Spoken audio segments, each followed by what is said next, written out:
Utah Junior Livestock Show in Ferron. If you would, just come up and state your name and tell us what you're doing.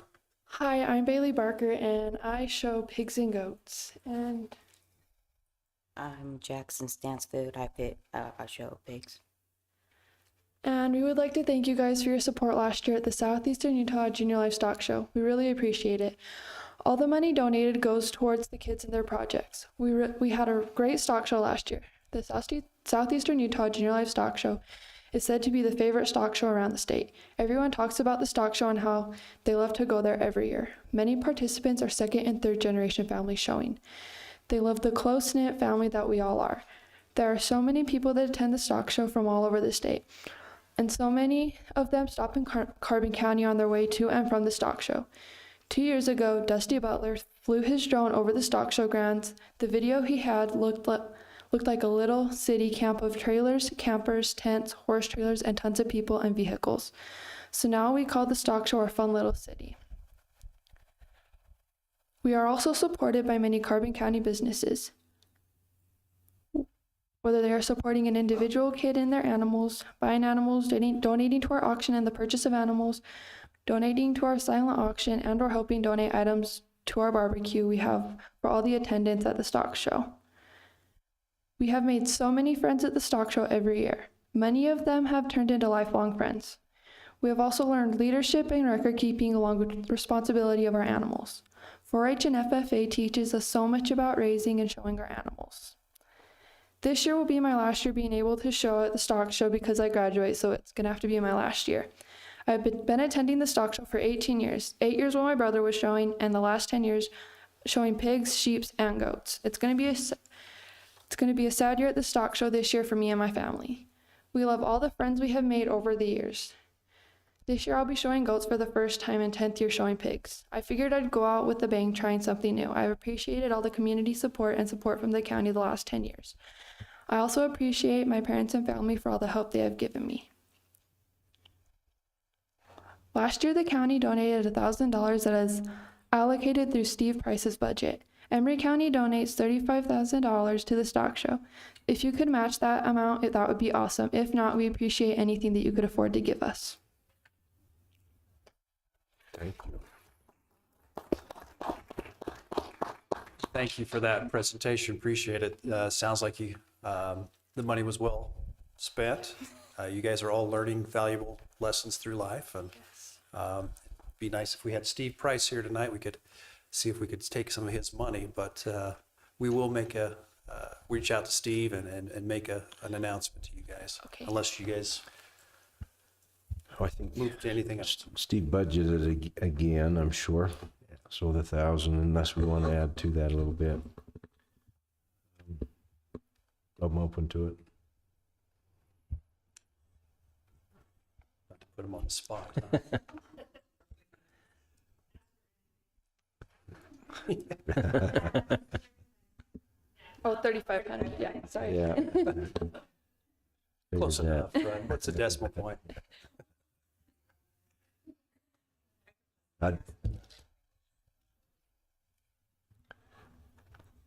Either way. Maybe a little from both, but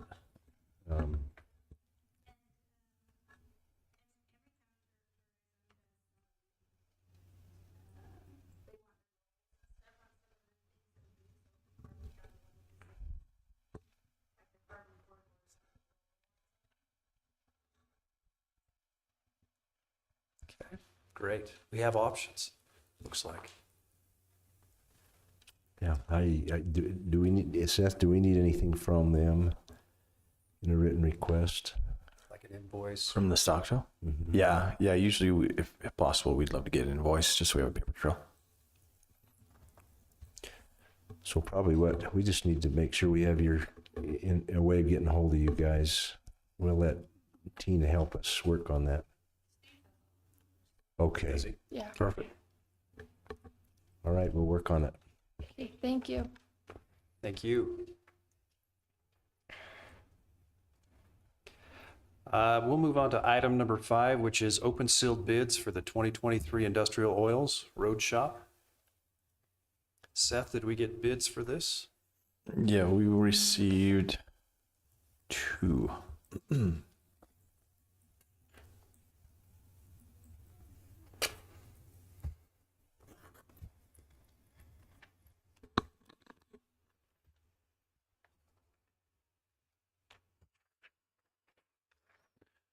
The first one's from New Rock Asphalt Coatings. And looks like there's an LMCRS 2 chipping oil, and price per ton is $676.23 with a freight per ton of $58.23. There's also a CSS 1H DIL dilution, probably 2-to-1, and the price is $423.23 a ton, and the freight is the same, $58.23 a ton.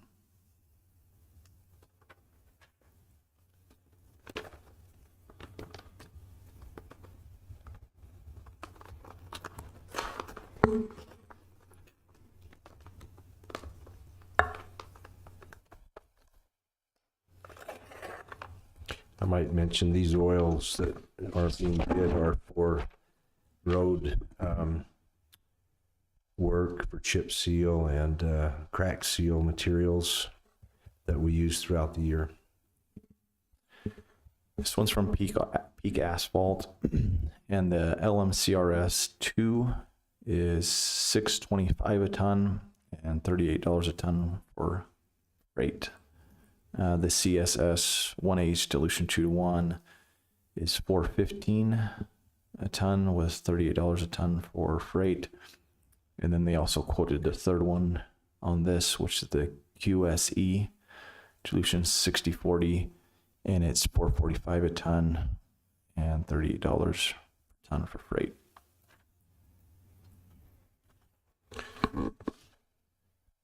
I'd like to make the motion that we acknowledge these 2 bids from New Rock Asphalt and Coatings and also Peak Asphalt. There's some, it appears like Peak Asphalt may be the low bid, but I would make the motion that we allow Daniel Luke, our road supervisor, and myself and John at their department to review these and award. I'll second that motion. Okay, we have a motion and a second. All in favor? Aye. Motion passes. Item number 6 is open sealed bids for Hot Mix Asphalt 2023 road shop. Yeah, it looks like we've received two bids for this one as well.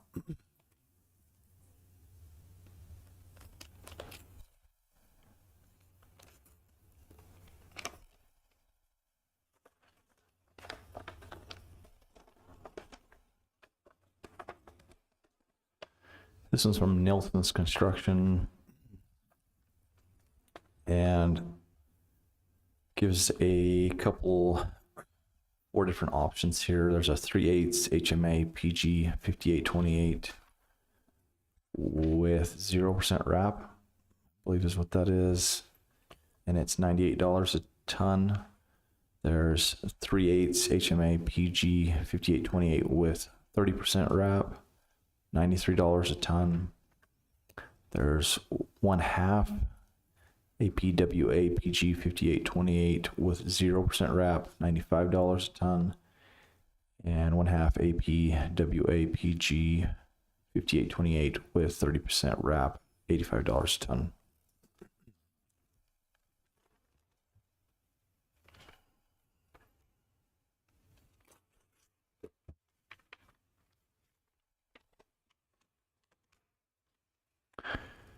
This one is Geneva Rock. They have a few more options on here. Maybe I'll read them real quick. They've got the 3/8 APWA with 15% wrap for $70 a ton. There's the 1/2 APWA with 15% wrap, $66 a ton. There's the 3/8, 30% with 30% wrap. That's $70 a ton. They have the 1/2 APWA with 30% wrap, $65 a ton. They have 3/8, 30. Not the difference there. They have another one that's 3/8, 30% wrap, PG 5828 Marshall. That's $80 a ton, and then 1/2 APWA, 30% wrap. PG low Marshall, it says 50 blow Marshall, $75 a ton, and then they have tack oil on here at $5 a gallon. Again, this one is even a little more tricky. Our road department picks the asphalt up, and Nielsen's batch plant is in Huntington, Utah. Geneva Asphalt is in Utah Valley, and so the freight for our county trucks to go pick it up is a determining factor. So I would make a recommendation that we again turn these over to Daniel, Luke, and John, and myself to award. I'll second that. We have a motion and a second. All in favor? Aye. Motion passes. Item number 7 is open sealed bids for pavement preservation project, the Carbon County Airport. Seth, did we get quotes on that as well? We did. We have 2 for that as well, looks like.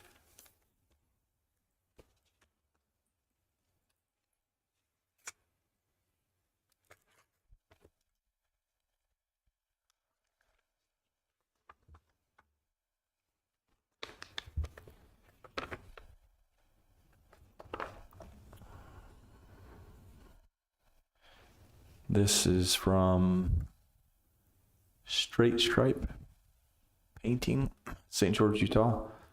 And the total bid is $309,678.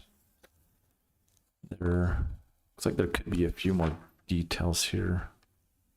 Was that 309,678? Yes, sorry.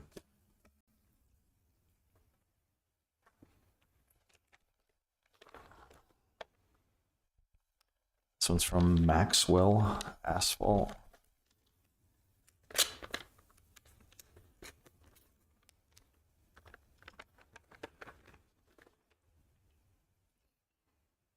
Looks like the total bid amount is $416,024. So just a little bit of explanation on this one. Carbon County receives a little bit of funding from both the FAA as well as UDOT Aeronautics Division to maintain our runways and our aprons and our taxiways. We've been saving up some of that money to do this project just to keep, and we split it out into different sections. I couldn't remember, I can't tell you which ones it is. I know we're doing some apron work, and I can't remember if it's the main runway or it's the secondary runway, but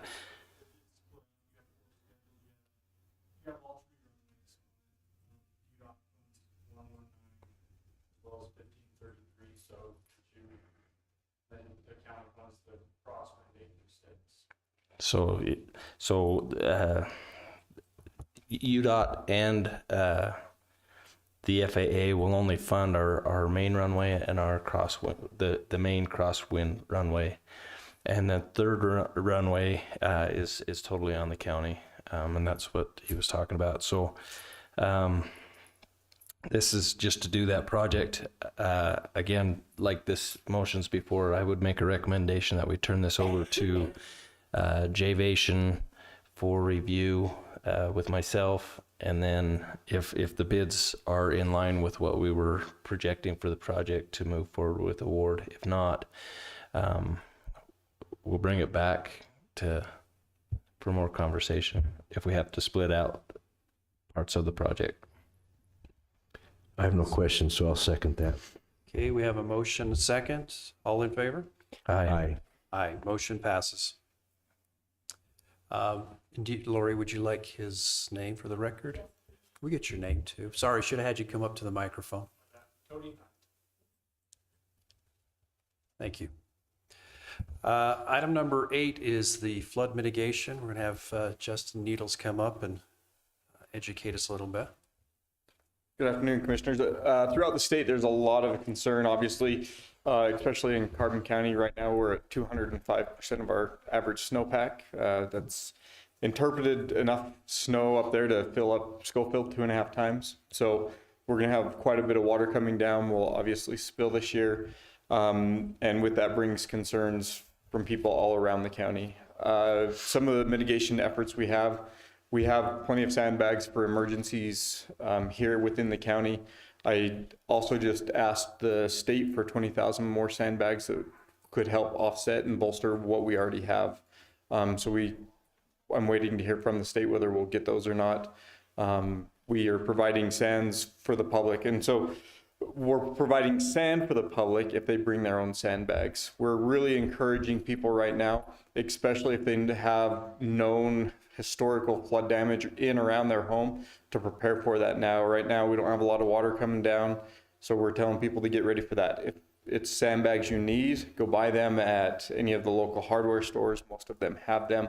And then we have a sand filling station out at the fairgrounds. Another project that we're kind of looking at moving forward, I know the state also gave all the state employees 8 hours of administrative leave to help with flooding efforts. And so we're going to try and coordinate like a sandbag filling day for if, as the runoff comes, we have those emergency sandbags filled out at the fairgrounds. So we're going to be doing that as well. So we've got a lot of resources out there in the mix. We've met with several of the mayors. We have some other meeting schedules to help identify their problems and where we can help them as well. So questions or anything else I can cover for you on that? No, and appreciate you kind of telling us this. It seems like everybody was talking about the snow, and now that we're getting into the warmer climates, everybody's concerned about flooding. We've got rock slides in the canyon, so it is that time of year. I know Price City has kind of started a little bit as well, putting some sandbags out at the city complex there in South Price for the taking. I would ask though that if people, just because it's free, don't take it unless you need it. If you need it, absolutely, help your neighbors and shore up your own properties. But appreciate, hopefully we're trying to get ahead of this and educating everybody and kind of let them know that try not to panic. If we go from 40s to 90s, obviously it's going to accelerate the water and it'll be coming down the canyon a lot quicker. So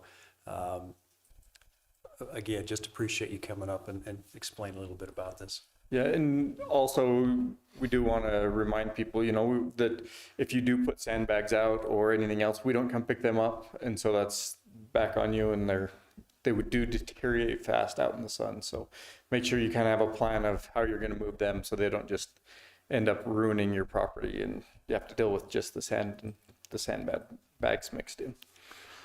The only other thing to add to that would be to be careful around moving water, especially as the water levels start to rise. Keep your animals and your children and yourself away from the water's edge. It doesn't take much water to knock you off your feet. And as those rivers rise, we need to be careful.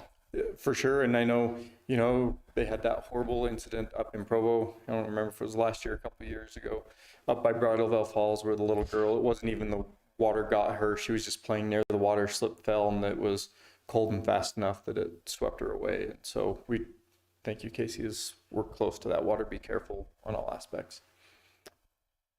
Yeah, and years ago there was a couple of incidents where we've had young people that have drowned in the Price River.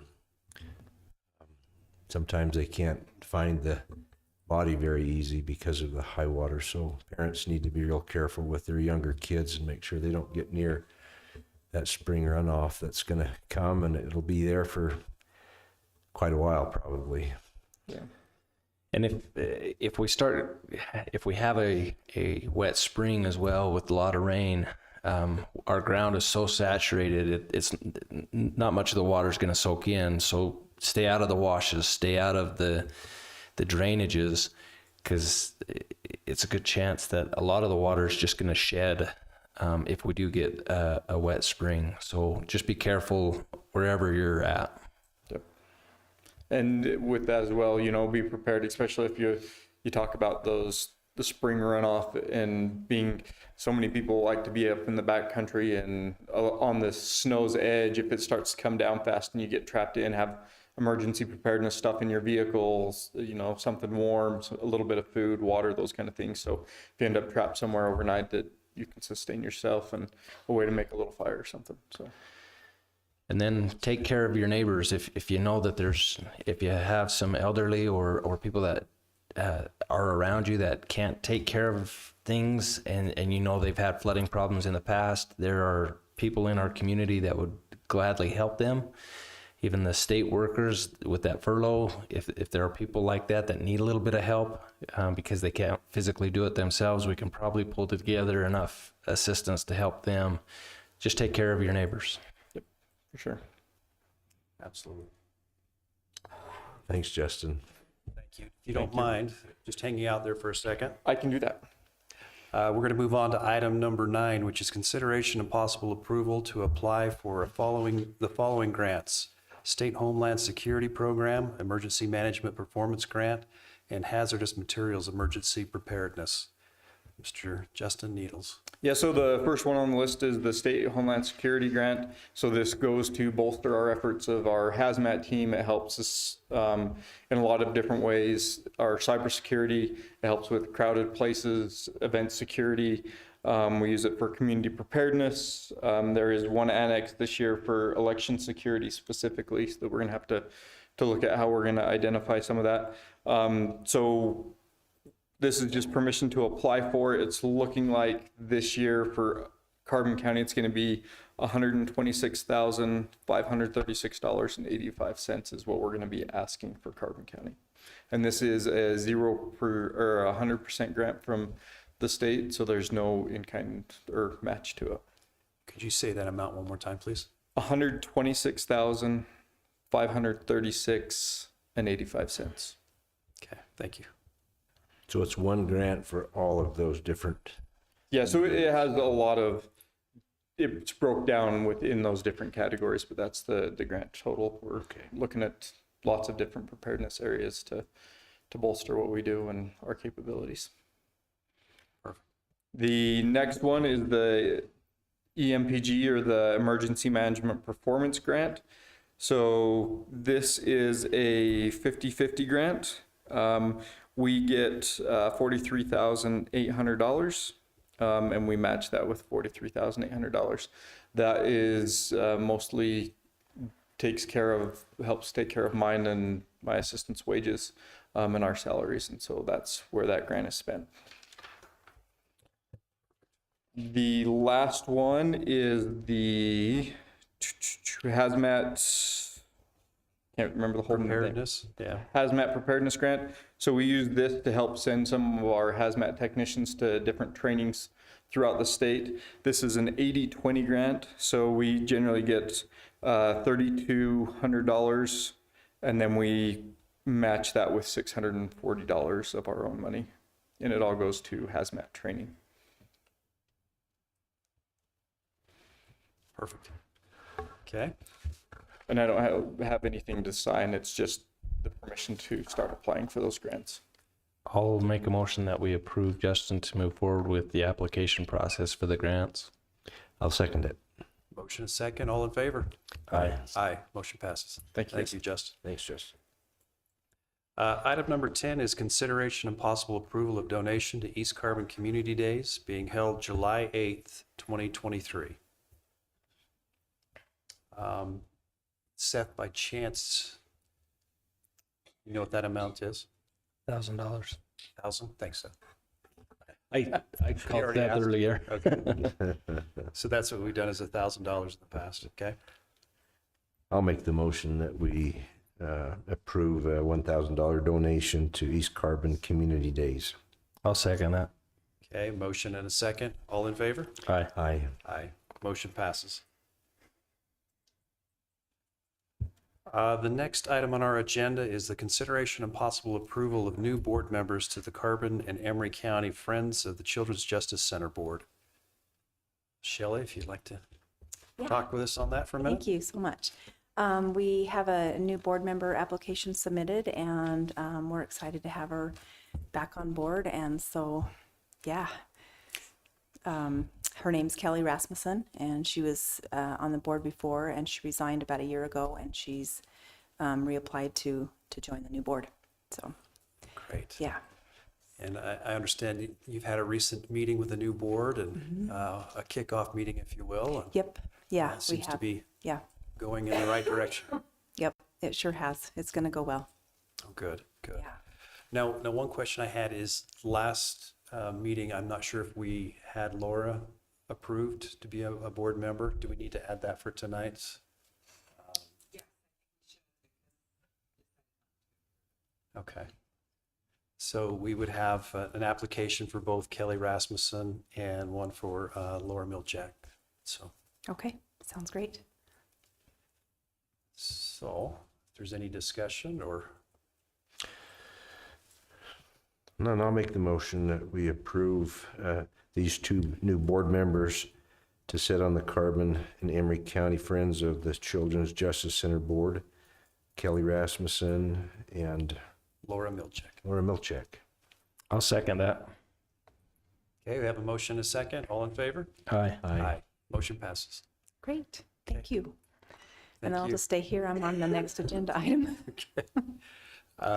Item number 12 is consideration and possible approval of the State of Utah Department of Human Services Federal Subrecipient Grant Agreement Amendment Community-Based Child Abuse Prevention Grant. Now that is a sentence. Tongue. Wow. Okay. That's a lot of words.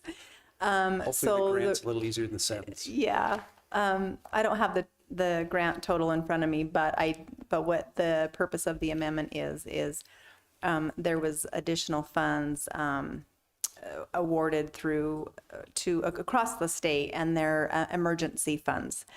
And our center received $20,000 to support families in crisis, like emergency crisis. And it has to go towards families who have children living in the home. And so it could go towards appliance repairs, rent costs, food items, gas, just anything that would help sustain some stability in the home, and anything that would prevent possible child neglect from happening. And so the funding runs out in September. So we're going to serve both Carbon and Emery County families. And we have about 25 or 30 applications to screen. And so we've been waiting for the signatures and everything to go through. So if I have the right document here, it's the the community-based child abuse prevention grant. Yes. It looks like the current amount is $206,938, and the additional dollars would be $223,876, bringing that to a total of $430,814. So they've had it combined. It's a 5-year grant. So I was like, yeah, it goes out Yeah. till 2025. yes. So yeah, there's some other stipulations on here. So Yeah. great. So, yeah, that's what we're here, and it's just an electronic signature. So you'll just need to sign it electronically and send it back to them, Okay. and then we'll get the signatures, and then we'll be able to start going through the applications, and we've got quite a bit. Well, these guys are a tough crowd. We'll see if they approve it first. Yeah, right. I'll make the motion to amend the community-based child abuse prevention grant. I second that. Motion is second. All in favor? Aye. Aye. Motion passes. Okay. Thank you, Thanks, Chelsea. commissioners. Thanks, Shelley. Okay, Appreciate it. Great. Thanks. Item number 13 is the Carbon County opioid settlement request for funding for USU Extension Heart faculty educational activities. Who would like to take this? I'm going to take that. So the lawsuit against the opioid drug makers and the distributors, we've talked about this several times. The county received began receiving money in November, December, and February. I think we had a few checks coming in. I believe each of the different drug companies send a separate check to us, and we took the total amount and held out $20,000, and the rest of the money, which totals a little over $400,000 this year, I'm not sure we received it all yet, actually meaning 2022. It was supposed to have come last year. But we split the big bulk of the money between Four Corners Mental Health and the health department. Four Corners receives 60% of the funds, and the health department received 40%. And we held a little bit back because of this coalition that's involved heavily in the community, that has brought together a large group of people to try to help those who have substance addictions. So you have the university, the USU Extension here that's kind of spearheading that. And we have everyone from the attorneys, the law enforcement, all of the Casey helped me with all of them that come to that meeting. You got school district, and a lot of the doctors, and even private therapists. It's a very large group, but they would like a little extra help in some of the materials that they are needing for their program, and they've asked for $12,000. So we have that $20,000 that we held back for this type of a request for some of that funding. I think it's a good place to put some of that money. The efforts of that group are significant in trying to work together with how we approach these folks. And Four Corners is part of this group, as well as the health department. Yeah. They've done, one of the big projects that they took on and tackled was collecting all of the resources and putting them into a booklet so that they could be given to people who, or families of somebody that might have an addiction problem. They also do a lot of prevention work as well, education on resources and how to interact with your children and talk about some of the issues that are out there and how to help families address this before it becomes a problem. So I agree. I think they're a good applicant. I'd make the motion that we provide $12,000 for USU Extension for the heart faculty education activities. I second that. Okay, we have a motion and a second. All in favor? Aye. Aye. Motion passes. And again, I will say the $20,000 that Commissioner Jensen talked to is from the opioid settlement. It's not out of the general fund. It's just to make that clear. The next item on our agenda is the consideration and possible appointment of board applicants to the Sheriff's Merit Board. Commissioners, we've received 2 applicants. We currently have 1 position open. And if you've had a chance to review both applicants, I guess it's our task to decide who we'd like to appoint. I tried several times to reach out. I don't know this Matthew. I'm not sure how you pronounce the last name. Hevelone? Eveline? Yeah, sure. And then Paul Pugliese. I tried to reach out to some of the references for Matthew, and I was unable to contact any of them, and I'm not sure of who he is. I do have some comfort level with Paul. He's been very supportive of different things that go on in our community. With that, I don't know if anybody else has any other thoughts. I don't either. I agree with you. I would be comfortable with appointing Paul. I'll make the motion that we appoint Paul Pugliese to serve on the Sheriff's Merit Board. I'll second that. Motion is second. All in favor? Aye. Motion passes. Item number 15 is consideration and possible approval of the 2023 continued property tax exemptions. Seth, would you like to review that?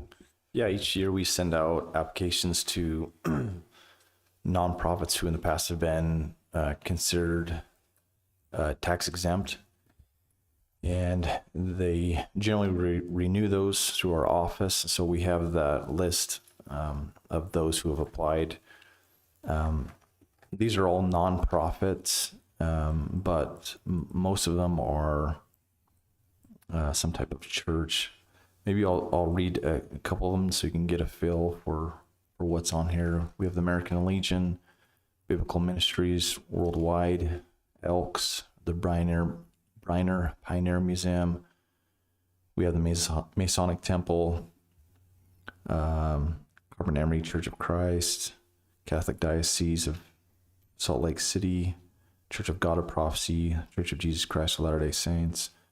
That's just the first page, but it's mostly, like I said, mostly churches. They're all nonprofit. We had one new application this year. Application is from Western Region Nonprofit Housing Cooperation, doing business as Woodside Apartments. Are you guys able to see my screen? No. No? Okay, it's fine. I just had some information on them. I had just had I guess my suggestion is to approve the list, save this new application. The reason being is I think it might be good to have Gillen take a look at it. It looks like these Woodside Apartments have been owned by this same owner, a nonprofit, for a number of years, and they've paid taxes for a number of years, and they've just this year applied for tax exemption. They do have a nonprofit, and they submitted their articles of incorporation to us. I guess the concern that I have is it looks like it is a nonprofit that they claim to provide low-income housing, which is great. But my limited experience is that pretty much anybody could have a nonprofit and put an apartment complex in the name of the nonprofit. In their articles of incorporation, it states that none of the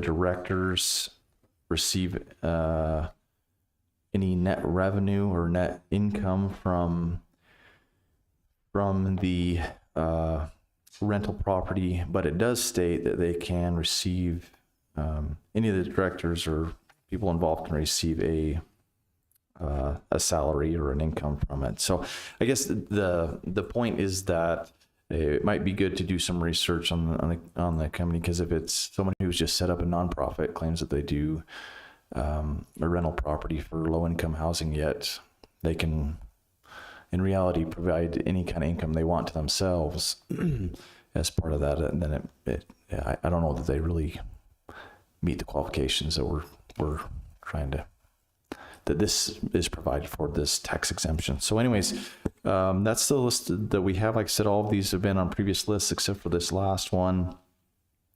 And again, all it is these entities applying for continued tax exemption on their property taxes. If you have any questions. So if we review this last entry that we recently received, that's something that we could amend or add to down the road. So this is just an ongoing list of mainly religious institutions in the community that don't pay tax. We're just renewing that. So if say a new church opened in a couple months, we would still give them the status. They wouldn't have to wait a year. Yeah, I think there was probably 2 or 3 times that we came in a commission meeting after the initial list was approved earlier in the year, that there was 2 or 3 additions last year that we approved. So yeah, we could have just approved the list minus this last applicant, and then if we decide they qualify, then we could add them to the list, and if there's others, then we tend to do that at times. Okay. Any further discussion or questions? I don't have any. I think it's wise to check this out. It would be unfortunate for the value of that apartment complex to be taken off the tax roll. That shifts the burden to everybody else, so we need to make sure that fits. I'll make the motion that we approve the 2023 continued property tax exemptions, with the exception of Western Regional Nonprofit Housing Corporation doing business as Woodside Apartments. Okay. We have a motion. I'll second that. Motion is second. All in favor? Aye. Aye. Motion passes.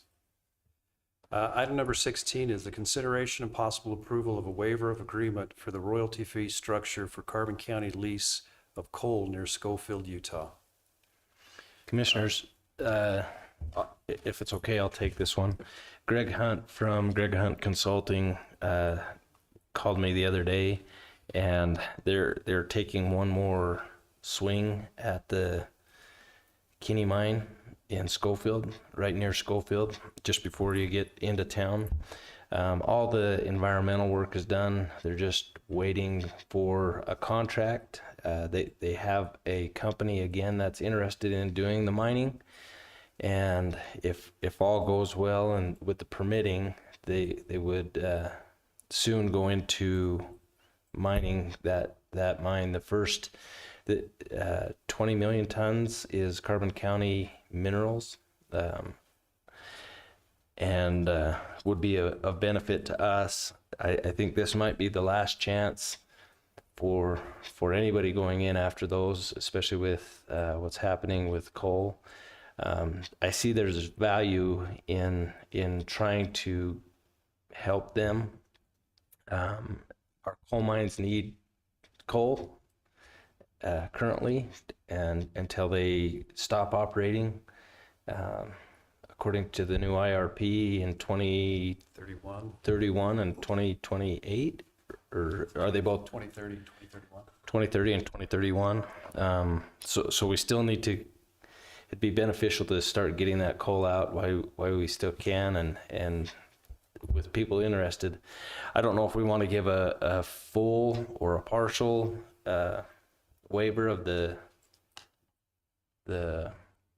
coal lease royalty, or I don't know what your guys' thoughts are. He said they would be willing to work it out, either a full waiver, or if the best we could do is a partial waiver, they would do that as well.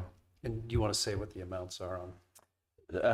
So the full amount is the 2,500, and they were asking for 1,250 now, and possibly pay the 1,250 later in October, unless we decided to waive the entire amount. So the coal that would be mined at the Kinney 2 mine would be direct to Carbon County. Is that correct? Correct. It's county-owned minerals, and so instead of the mineral lease money going to the feds, then to the CIB and back to us, this would be a direct payment just to us. And it wouldn't take but a few tons to get this money back. Correct. Once the mine got up and running, hopefully local jobs as well. To me, it doesn't seem like an unreasonable ask. No, and they've been leasing an annual lease for a long time with the county in hopes that something would break so they could open that mine. I guess I'm open to giving them one last chance Okay. to and reduce or just eliminate that lease for 1 year and let them try to make this last stab at it. I think it was 2 years ago, we did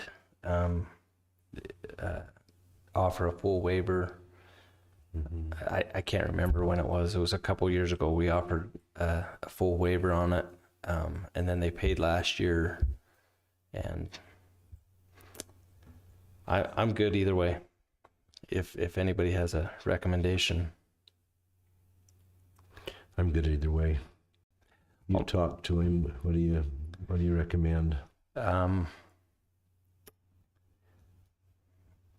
I'll make a motion that we waive the mineral payment for this year in hopes that we can get it up and running. I second that. Okay, have a motion, a second. All in favor? Aye. Aye. Motion passes. Just need a, Motion to adjourn. we are adjourned. Thank you for coming.